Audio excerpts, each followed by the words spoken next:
uma campanha. Eu estou pedindo a ele, ao Rodrigo Silva, pode vir os dois, que eu sozinho quero fazer um debate com os dois sobre isso aqui, ó. Esse grande equívoco que ele fez, que o urânio não decai em hélio. Só para variar, né, Evelyn? Ácido escaldante e venenoso, cheio de interferentes, aminas livres, ácidos livres. A enantioseletividade não estaria lá, você tem misturas racêmicas. Crer que o aminoácido veio de asteroide, foi formado em nebulosa. Isso é uma fé racional? Isso é uma fé consistente, coerente, com um pensamento científico? Eu acho que não. Eu acho que a fé em um Deus que todas as coisas fez pelo poder único e exclusivo da sua palavra, que nem é fé, é o entendimento, é muito, muito, muito mais alicerçado na razão.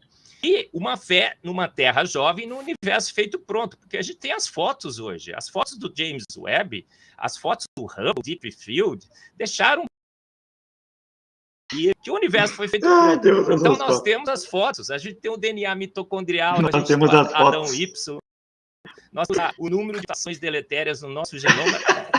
Ele só me dá 7 minutos. Né, Nando? Não, você já está com 2. Galope de guiche. Maravilha. A gente, Nando, por que eu creio na Bíblia? Porque ela diz que em 6 dias criou Deus os céus, a terra, o mar e tudo que neles há. No princípio criou Deus os céus e a terra. Um Big Bangista não pode crer. Vocês começaram a perceber o galope de guiche, né? Que o pessoal está comentando. E o galope de guiche é mudar de assunto toda hora. Você faz uma frase de uma frase de outra, frase de um, frase de outra. E daí a tendência é que a pessoa que está debatendo, mas o Thiago Maia estava preparado, a gente sabia disso. O galope de guiche tende a confundir, porque daí você vai responder as últimas e já esquece de responder as primeiras. Essa é a estratégia do galope de guiche. Os negacionistas usam muito o galope de guiche, tá? É também conhecido carinhosamente como metralhadora de merda. Bem carinhosa, inclusive. Big Bang, porque o Big Bang, Nando, demora 9,2 bilhões de anos para a Terra surgir. A Bíblia já no seu primeiro versículo, Nando, fala, no princípio criou Deus os céus e a terra. A Trindade se reúne, Nando, e fala assim, façamos o homem, a nossa imagem e semelhança. Não deixamos para o processo evolutivo fazer. Jesus, quando questionado, Nando, eu estou falando para o Nando agora, que ele conhece bem a teologia. Nando, Jesus, quando questionado, disse assim, não tendes lido que desde o início eu os fiz, homem e mulher? Tem algum espaço para evolução aqui? Não tem, Nando. Jesus, o Cristo, ele... na Bíblia nós lemos que no princípio era o verbo estava com Deus, o verbo era Deus. Todas as coisas foram feitas por ele, e sem ele nada do que foi feito se fez. Perguntado a esse verbo que todas as coisas fez, ele disse, não tendes lido na Science, na Nature, na literatura científica, não tendes lido na palavra de Deus, que desde o início vocês foram feitos, homem e mulher. A evolução do sexo é um grande, grande mistério na evolução. Outro dia assisti uma palestra de um evolucionista sobre a evolução do sexo. Falei, cara, ele não está falando nada com nada. Ele ficou a maior parte da sua palestra na introdução. Olha só. Por quê? Porque não tinha o que dizer. Então nós temos... eu estou atolado, afogado em evidências. Exatamente, pessoal. Ele está usando muito o galope de guiche como se fosse propriedade dele. Inclusive é interessante. De tanto ele usar, é capaz do pessoal chamar de propriedade dele mesmo, porque, cara, eles são treinados para usar esse galope de guiche. O pessoal faz treininho, eles têm cursinho lá, eles têm até certificadozinho, aquelas coisas lá com papel higiênico e tudo mais. Então os caras praticam isso, tá, pessoal? Só para deixar claro para todo mundo. Mas o Thiago Maia estava preparado, a gente já conhece os modus operandi desse pessoal. Hoje em dia a gente não cai mais nesse papo aí. Então, boa tarde, professor Marcos, tudo bem? Tá ouvindo? Boa tarde, meu querido. Desculpa aí que eu estava preparando Beleza? aqui o... Tranquilo. Beleza? Boa tarde a todos. Boa tarde. Boa tarde aí ao... É BP? Como é que é o nome do amigo aí que tá aí? O amigo aqui é o Bioguará, só que ele deu uma saidinha aqui, já volta. Muito interessante. Eu gostei muito dessa... Eu não acompanhei muito não, porque eu não tenho muito saco para acompanhar, porque, assim, se eu quiser, né, ouvir maluquice, eu tenho um amigo que trabalha no hospício, né, respeitosamente, eu vou lá e vejo lá alguns problemas lá, porque isso é coisa de doido.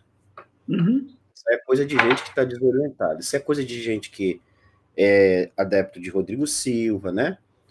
É gente que é adepto dessa doideira. Eu acho que eu sempre coloco como exemplo a minha mãe, para ninguém dizer que eu estou falando dos outros, né? A minha mãe, que tem um certo problema de demência, tem mais racionalidade do que um cara desse. Entendeu? O grande problema que eu enxergo é por isso que eu pedi para entrar, Hercos, eu não vou ser prolixo aqui, até porque eu tenho uma live mais tarde. O grande problema é que esses caras, eles acham que o cristianismo dá uma interpretação correta da Bíblia, certo? E aí, para ninguém dizer que eu tô falando besteira, eu vou... Às vezes a gente tem que ser... Nós temos que nos posicionar de maneira... como é que se diz? De maneira firme. Porque às vezes a gente fica assim, eu não vou falar, eu vou ficar meio assim. Não. Tá aqui, gente, ó. Vou pedir com licença, eu sei que o canal é do Hércules, o Hércules sabe que eu não sou uma pessoa de ficar... de ser mal educado. Vou pedir para ampliar um pouquinho. Ver se eu consigo aqui. Por gentileza. Você consigo aqui, Antônio. Vamos ver só um pouco. Para o público. Não sei como é que faz isso aqui. Peraí, bem rápido. Não, cara, você vai lá no... Tem uma parte lá que você faz para ampliar. Vamos ver aqui. Eu vou interromper rapidinho, companheiro. Aí, melhorou. Deixa eu agora diminuir. Bom, para o público que aí está, pessoal, eu sou o professor Marcos, eu sou bacharel em teologia, pós-graduado em ciências da religião, tá? Eu sou professor de grego e hebraico e ano que vem eu estarei fazendo mestrado em ciências da religião, apesar de ser uma área que eu já estudo há muito tempo. E sou professor disso aqui, ó. Bíblia hebraica, Stuttgartense. Não sou um especialista como esse cara aqui, ó, que é um judeu chamado Dr. Emanuel Tov. Tá vendo aqui? E eu vou mostrar para você, eu vou ler aqui um trecho de 2 linhas do que esse cara fala. Beleza. Uma coisa interessante, essa Bíblia aqui ela não está em português, o prefácio dela é em português, vocês podem observar que ela está toda em hebraico. Certo? Se esse cara aí, esse tal de Erblin, quem estiver assistindo essa live, tiver o contato dele, puder fazer uma campanha, eu estou pedindo a ele, ao Rodrigo Silva, pode vir os dois, que eu sozinho quero fazer um debate com os dois sobre isso aqui, ó. Eu sozinho, isso não é egocentrismo, não. Isso se chama capacidade argumentativa de refutar essas pseudagens que esses caras trazem. O Deus deles só criou aqui, ó. Só aqui dentro, me desculpe, só criou aqui, ó. Não sai daqui do papel. Sem nenhum tipo de dicionário, sem nenhum tipo de dicionário, porque eu já tenho na cabeça guardado. Deixa eu pegar aqui a canetinha. É isso aqui, ó, por causa disso aqui, ó, Reshit. Vendo? Bereshit. Isso daqui, pessoal, vou aproximar um pouquinho mais para vocês. Isso daqui é um bet. Quando ele tem esse sinalzinho aqui, que tá vendo aqui, ó, essa bolinha aqui, ó. Vou ampliar mais ainda para ficar legal. Ó. Essa bolinha aqui no meio dessa consoante aqui, justamente essa bolinha aqui que eu acabei de circular, vai tornar, tá? Esse vet, que é o que nós temos como vet, que representa a letra V. Mas sem esse sinal aqui, tá? No meio, representa a letra V. Com o sinal no meio, representa a letra B, ou B, do nosso alfabeto. Tá? Ela é transliterada para B. Isso daqui é algo temporal. B, ou seja, não é nem no, é em princípio. Reshit, que quer dizer princípio, e aqui eu tenho em princípio, não é em mais no, é em princípio. Tá? O que isso denota? Ah, mas em princípio é a mesma coisa que no... Não. Isso daqui no hebraico é outra coisa, tá? Tem um vídeo no meu canal onde eu explico. E tem um outro artigo que eu estou elaborando, eu vou publicar agora, no final dessa semana, na Academia.edu, sobre a visão que os sacerdotes têm da criação. Porque todo texto, principalmente de Gênesis, toda a Torá, os textos da Torá, tá? Eles são textos que a gente denota como pós-exílio, que são textos ali escritos por volta de 500, 400 antes de Cristo, tá? Então, isso aqui não foi escrito por Moisés nenhum. Moisés é mito fundante, tem lá no meu canal também lá. Então, vamos lá, o Hércules. O que tem isso aqui, ó? Breshit bara Elohim. Isso aqui, que é Elohim, né? Quer dizer Deus. Etz Hashamayim, tá? Vetz Haaretz. Ou seja, em princípio, criou Elohim, tá? Elohim. Hashamai, os céus. E aqui eu tenho... Isso aqui é plural, porque eu tenho uma desinência aqui, tá? Em princípio, Hashamai, Vetz Haaretz, os céus e a terra. Vetz e a terra, tá? Mas uma palavra que me chama muita atenção, tá? Que é isso aqui, ó. Hayetá Tohu Vavohu. Isso daqui vem de mitologias babilônicas. A visão do texto é um texto babilônico. Haaretz. Eretz. Quer dizer, quando não tem um artigo definido, então é Eretz. Você não tem um artigo ali com kamatz, tá? Então você tem Eretz. Mas quando tem um artigo antecedendo, aí esse artigo, como ele leva um kamatz, então automaticamente você tem ali Haaretz. Aí muda, é Haaretz, não é Eretz, como isso aqui, ó. Aqui, ó. Tá vendo aqui? Você tem um kamatz. Então, esse Aleph aqui, ó, ele tem que é necessariamente colocado um kamatz aqui. É por isso que eu estou desafiando esses caras, porque comigo o buraco é mais embaixo. Eles fazem isso num canal onde tem 2 leigos dentro da teologia. 2 leigos dentro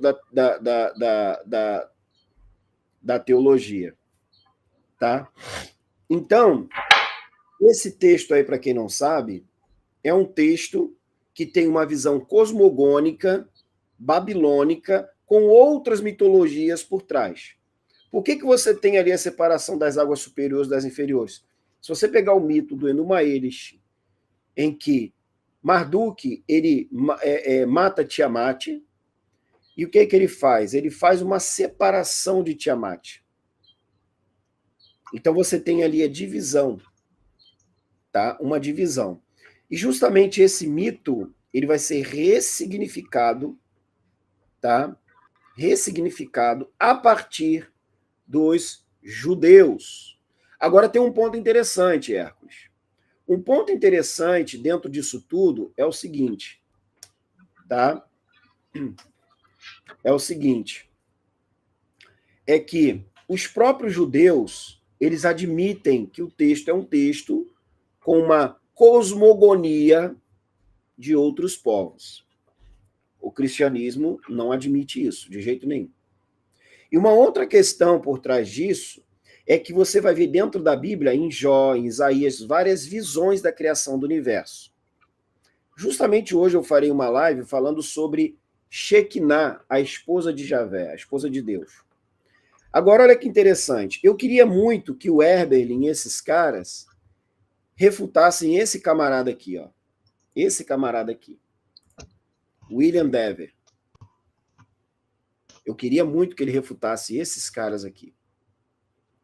Esse daqui, pessoal, é um livro, ele é de 2017, onde ele fala sobre a arqueologia e o antigo Israel e Judá. E essa outra obra aqui é uma obra também recente, ela é de... Deixa eu só pegar aqui o ano dela. Ela é de... Peraí, rapidinho. Eu já vou sair, pessoal. Vocês veem que a primeira edição foi em 1975, hein? Mas ela é atualizada, tá? Essa edição aqui, ela é de 2020, esse texto aqui, esse livro aqui. É do Daniel Flame e do James Pritchard, sobre o Antigo Oriente. Aqui, pessoal, se vocês observarem aqui do lado, a criação, a teologia menfita da criação. Aqui mostra todas as cosmogonias da criação. Agora, olha que interessante, ele pega dos primórdios aqui, ó, Egito, tá vendo aqui, ó? Egito, aí os mitos mesopotâmicos, aí pega aqui Ugarite, e uma das criações, e uma das cosmogonias mais próximas é a de Ugarite, de Israel. Agora, olha que interessante, aí é aqui que ele pula aqui, ó, Palestina, e aí vai pulando aqui, ó, Cananita, ó, Cananita, aí vai embora.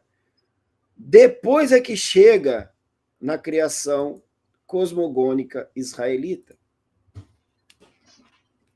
Agora eu pergunto a esse senhor chamado Eberlin, quem quiser fazer uma campanha, eu estou pedindo o Rodrigo Silva, o Eberlin e qualquer outro teólogo para me provar que isso daqui está falando de ciência. Engraçado, Hércules, que eles dizem que as datações não prestam. Aí eu pergunto, e a estela de Meneptah? Eles não concordam com a datação por carbono 14, como esse João Jaquetinha disse outro dia, que ele não concordava muito por causa da datação de Jericó. Mas a estela de Merneptah, os arqueólogos dataram-na de 1200 a.C. Será que eu posso dizer, então, que a datação dessa estela, que está falando ali que o faraó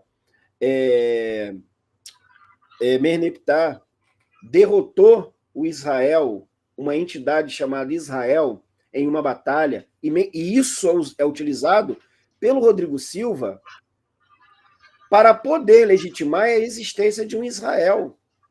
Será que essa datação vale